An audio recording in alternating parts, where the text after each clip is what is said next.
bari na jigéen ak góor ñoo xam ne seen yaram dafa ñuuloon waaye léegi dañoo xees mbaa ñu xeereer ñu ci ëpp si ñoom dañuy jëfandikoo peeling pour rocc seen yaram.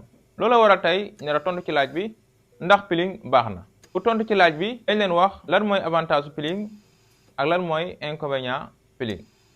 tontu bi nag jubluwuñ ci Mame Ndiaye Savon wala képp kuy jaay peeling te peeling baax na wala déet waaye dañ ci jublu rek yee ndaw yi nga xam ne dëtmal nañ peeling bi. bu fekkee gan nga ci kër gi mën nga partager ngir yee képp koo xam ne yittewoo na vidéo bi. bisimilah ñu tontu ci laaj bi lan mooy avantage peeling. dañ koy jëfandikoo ci médecine esthétique bu fekkente ne dermatologue bi dafa bëgg a dindi des taches wala ay acné wala une hyperpigmentation. dermatologue bi dana mën a xayma d'une manière modérée maanaam dina mën a xayma ban peeling la war a mën a def moo xam peeling superficiel peeling moyen wala peeling modéré ba nga xam ne dana mën a dindi feebar bi. lan mooy inconvénient peeling.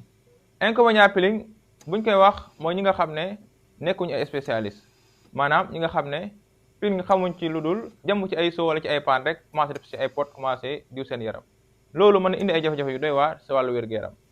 boo si jëlee lu ëpp mën na dimbali si taux de mélanine jural la une hypopigmentation te bu boobaa sa yaram day lottu da ngay gaaw a feebar.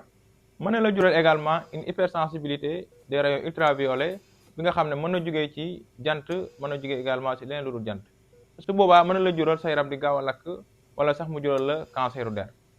mbokk yi tontu bi loolu woon bu fekkee vidéo bi neex na la mën nga bàyyi benn pouce ci commentaire yi mën nga indi ay leeral wala ay laaj pour yeneen vidéo ñu feebar yàlla na yàlla fëgg seen bopp dañ jox dig daje beneen vidéo jërë ngeen jëf.